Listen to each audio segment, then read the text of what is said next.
convidados. Bem, vamos dar sequência à segunda parte deste curso de redação científica com outra personalidade bastante conhecida do nosso meio. O nosso convidado é docente do Departamento de Fisiologia do Instituto de Biociências da Unesp de Botucatu e é coordenador do grupo de pesquisas Centro de Estudos sobre Bem-Estar Animal junto ao CNPq. Presidiu a Comissão de Editores Científicos da Unesp durante 4 anos, nas 3 áreas do saber, e atua há 27 anos nas áreas de metodologia, redação e publicação científica, tendo já publicado 10 livros e ministrando anualmente dezenas de cursos, workshops e palestras em todo o território nacional. Vamos dar então as boas-vindas ao professor Dr. Gilson Volpato. Bom dia.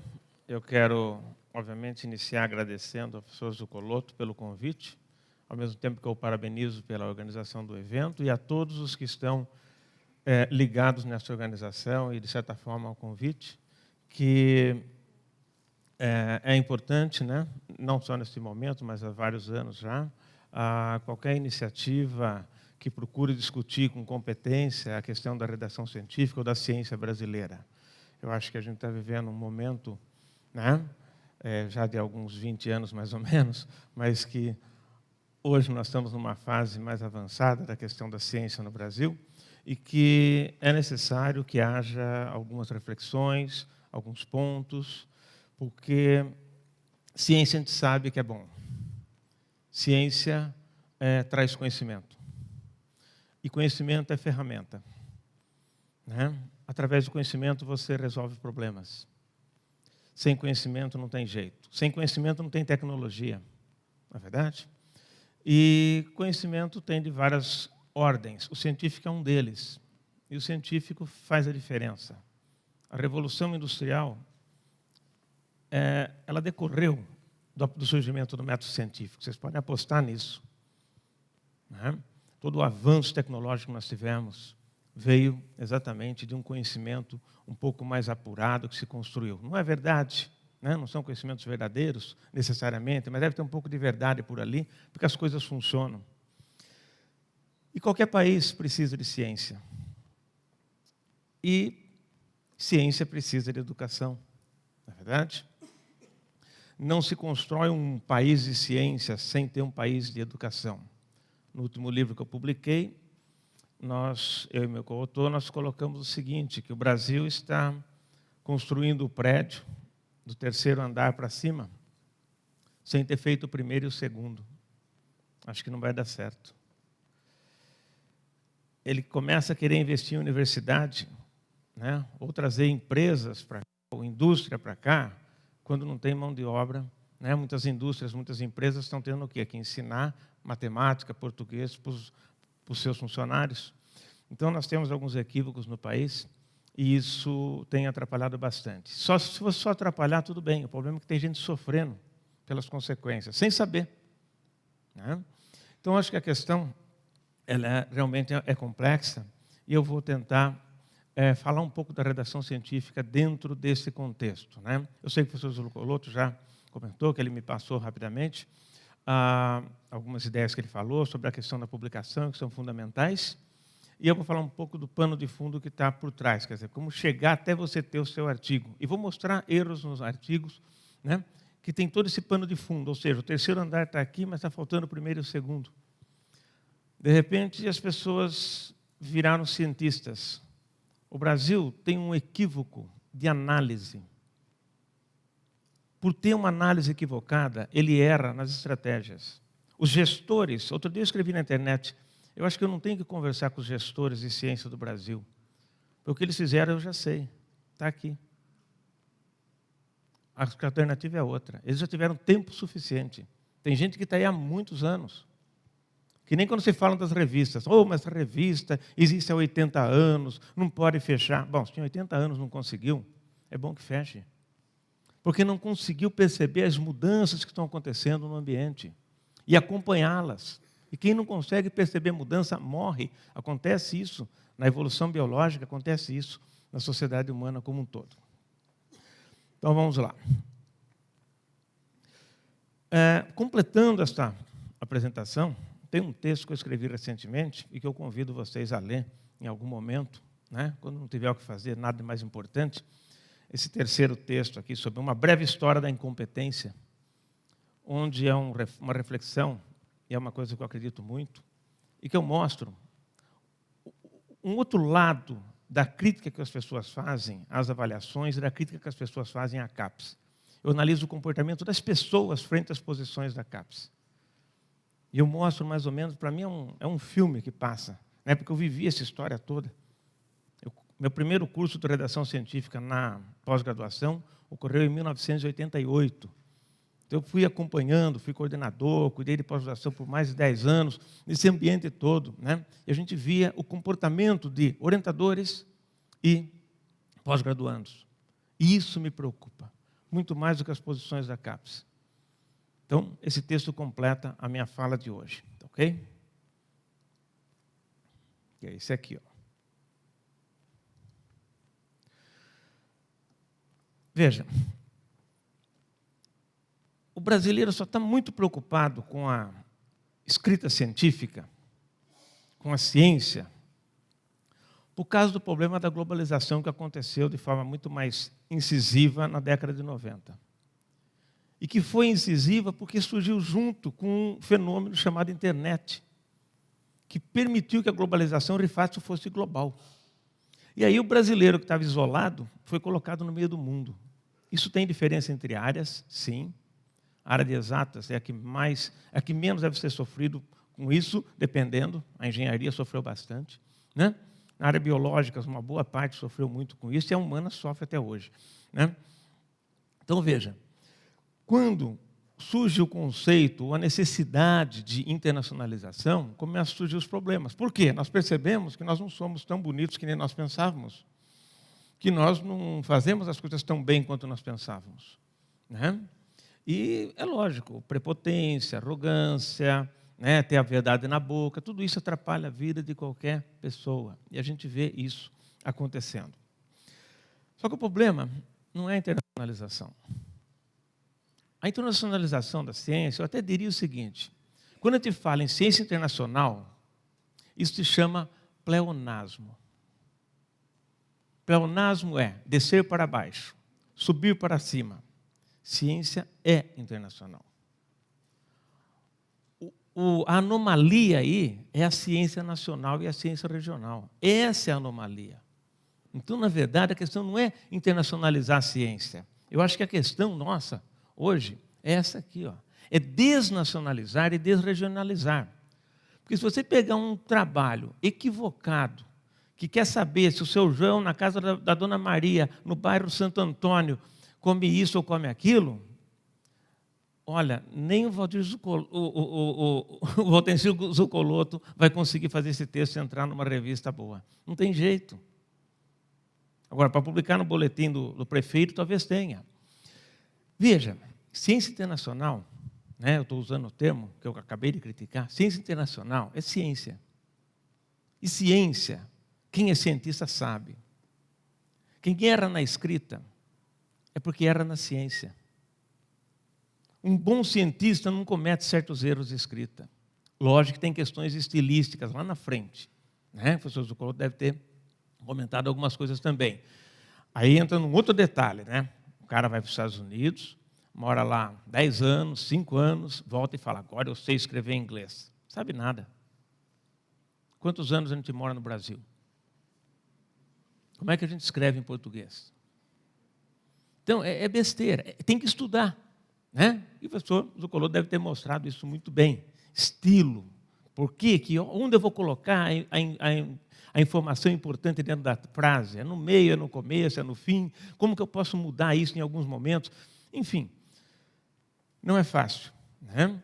Mas veja, se o indivíduo conhece um pouco do ambiente, se ele lê coisa boa, e se ele é um cientista, ele erra menos. O problema é que na pós-graduação brasileira nós não estamos produzindo cientistas. Embora saiam alguns cientistas. Nós temos milhares de doutores que simplesmente ganharam o título porque fizeram uma tese. Isso não forma nenhum cientista. Sequer sabem, às vezes, o que é ciência. Aí tem dificuldade de publicação, óbvio que tem. Não há milagre, não há regrinha. A área de saúde é uma das que erra muito nessa área aqui no Brasil. Imagina um hospital, um organismo complexo, precisa de protocolos. Se não tiver protocolo, a coisa não anda. O indivíduo foi contratado hoje. Se ele levar 6 meses para aprender aquilo, não tem jeito. Ele segue um protocolo, tem que medir a pressão, tal hora, tal hora, tal hora. Não me pergunte por quê. E segue o protocolo e o organismo funciona.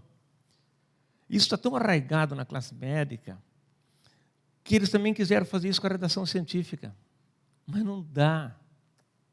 Não dá para fazer isso com a composição de uma música.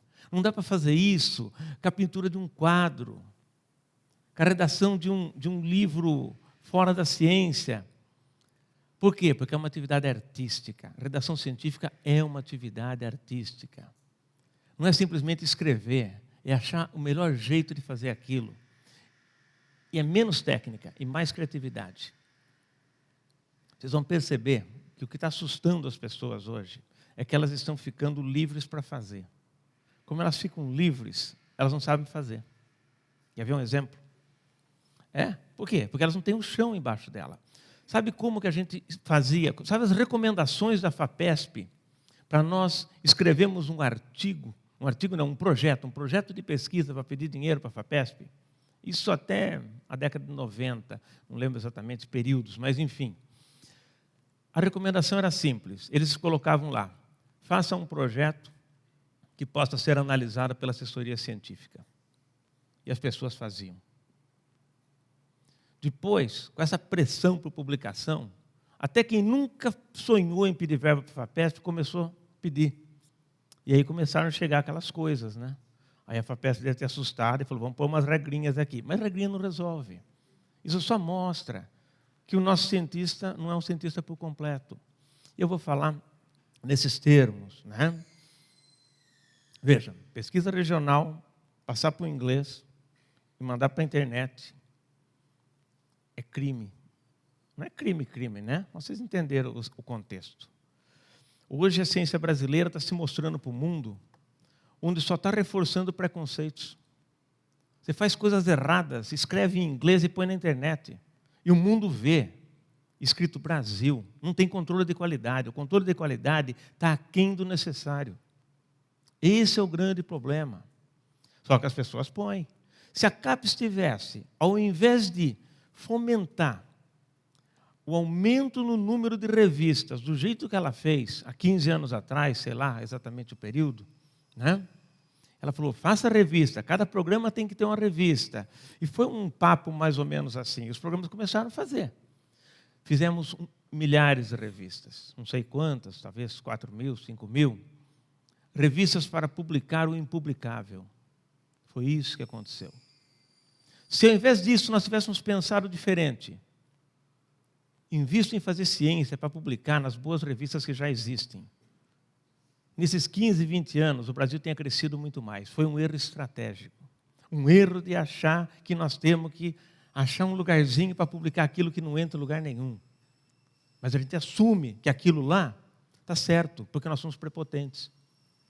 Quando a revista do exterior nos nega, uma revista boa, não, é preconceito, ela não sabe o quê, não sei o que lá, né?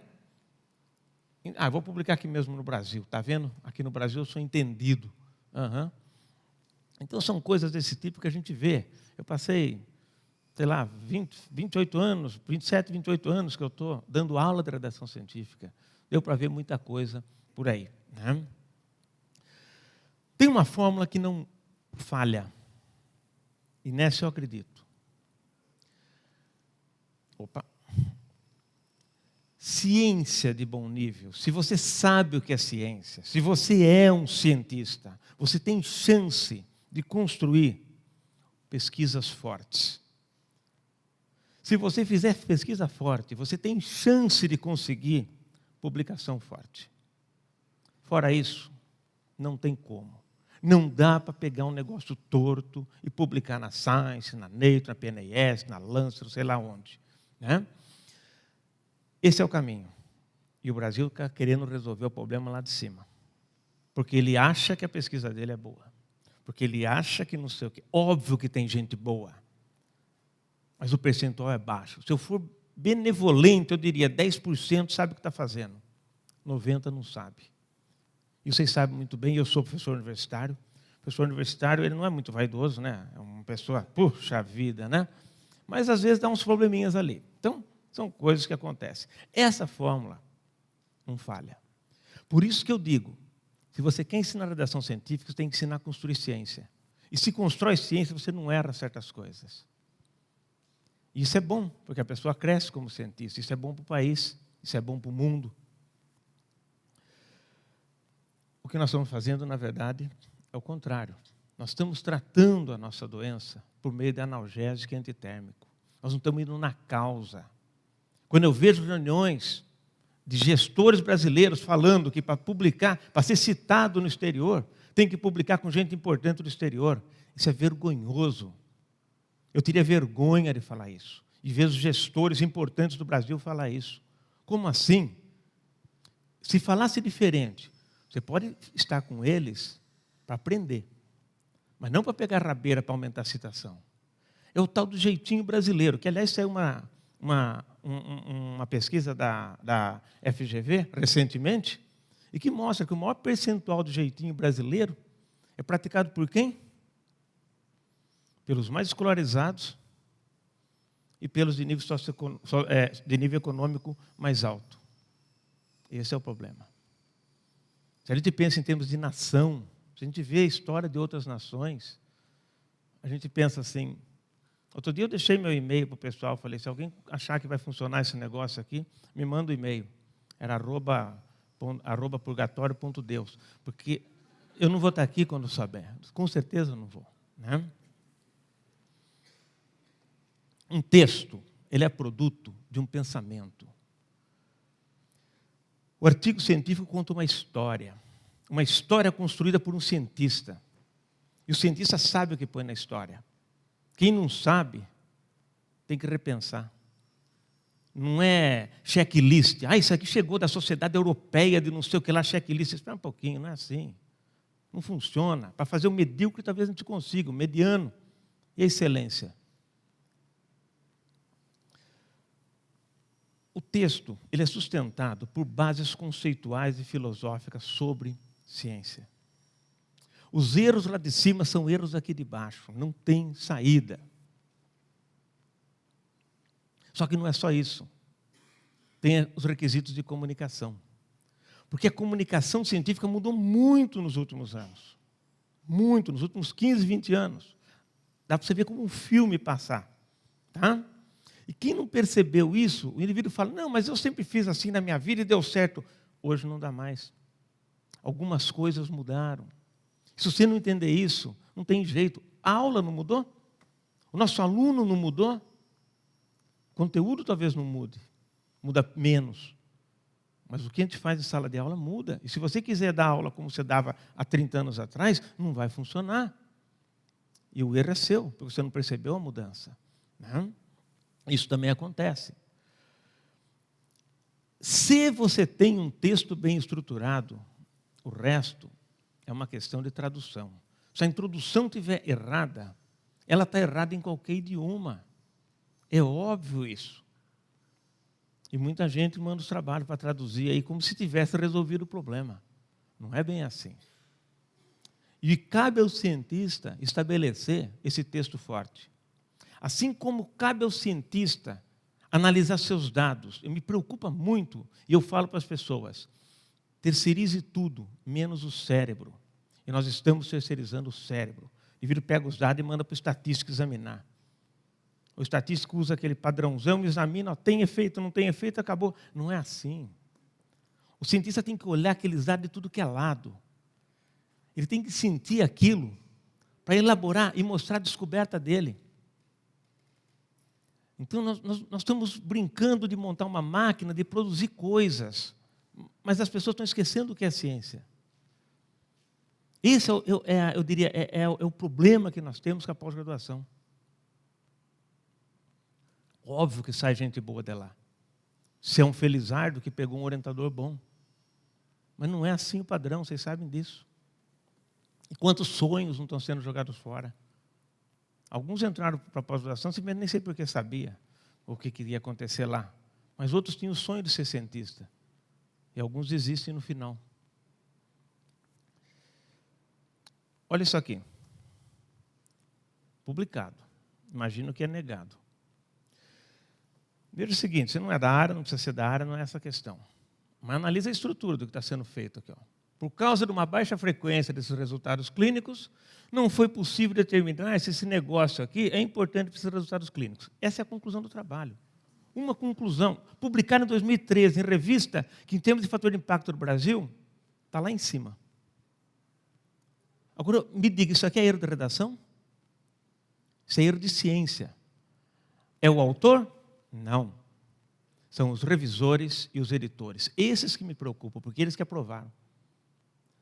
Se fosse só o autor, tudo bem, o autor errou, paciência, o outro aprende. Não, é o erro estrutural. Isso é erro de ciência. Então não adianta colocar no inglês fantástico, se não tiver conteúdo dentro. Um cientista não erra isso. Um cientista de verdade, ele fala, mas escuta, eu estou concluindo que eu não tinha dado. Você não tem dado, vai coletar dado. A hora que você tiver, você publica. Ó, você tem uma ideia, na área de saúde, por exemplo, que é a área que eu tenho mais contato, eles falam assim, ó, criaram uns negócios chamados limitação do estudo, que significa, se pedir desculpa, publica. Gente, tem vários trabalhos que o indivíduo faz assim, mas a amostra não tinha um tamanho adequado para representar a população. Então, para tudo. Se a sua amostra não vale, para tudo. E o cara publica em revista internacional. Lógico, na casa revistinha, mas internacional. Tá? Então, isso daqui é erro de ciência. Ó, isso aqui já é erro de pensamento. As conclusões acima foram baseadas na análise dos dados do estudo. Nós enfatizamos que a investigação mais detalhada e profunda, em outros contextos, seja recomendada. Veja. Primeiro, que não precisa falar aquela primeira besteira, né? Óbvio que a sua conclusão foi baseada no seu estudo, né? Senão você não precisava fazer o estudo. Era só publicar a conclusão no Twitter. Veja, isso daqui, mas tem um erro de pensamento pior. A pessoa, eu duvido que ela fale assim. Ela não fala. Isso daqui é conhecido na redação científica como uma run-on sentence. Ele falou uma coisa, vírgula, falou outra, e elas não conversam entre si. Se ele colocasse depois da vírgula porém, pronto, já ligou, já ficou uma frase de quem está conversando. Isso daqui é problema realmente de raciocínio. E aprovado por revisores. Publicado por editores. Essa é a preocupação. Pega o currículo Lattes dos editores brasileiros e vê. Do corpo editorial. E vê a autonomia científica internacional que eles têm. Se você não tem, como é que você vai ensinar? Eu brinco, né? Eu falo que é padre ensinando, dando regra de casamento. Olha isso aqui. Esse nem sei se é do Brasil, não, mas não importa. O erro você tem em qualquer lugar, tem nos Estados Unidos, tem na Colômbia, tem vários lugares, os erros são os mesmos. Olha o que ele está dizendo lá. Tem um erro fundamental aí. Ele está dizendo que as correlações de Pearce foram usadas para testar aquelas associações, aquelas relações entre aquelas variáveis. Ok, até aí tudo bem. Aí ele vem a besteira. Todas as análises foram conduzidas usando SAS, software, Windows, Não tem lógica que sustente isso.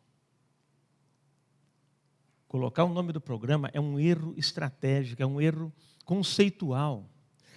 A análise estatística, ela é uma equação, é uma fórmula. Se você vai desenvolvê-la no Excel, à mão, né? Ou com esse software ou com outro, não importa. Ah, mas é que esse software ele tem um requisito. Então, coloca o requisito e não o software. Tá? As empresas estão fazendo propaganda na mão dos cientistas. As empresas estão aparecendo lá de graça. Por quê? Por equívoco conceitual. Quando não tinha computador, tinha estatística, sabia? A gente colocava lá, as análises foram feitas em papel do caderno tal, com John Faber A2, não sei o quê. Era assim que a gente fazia? Então, veja, do ponto de vista lógico, não tem jeito. Eu peguei 2 pós-docs meus e eles fizeram uma análise, o estudo de pós-doutoramento deles foi exatamente sobre isso. Eles analisaram os erros lógicos nas revistas em função do fator de impacto. Numa área, foi parasitologia. O que eles encontraram?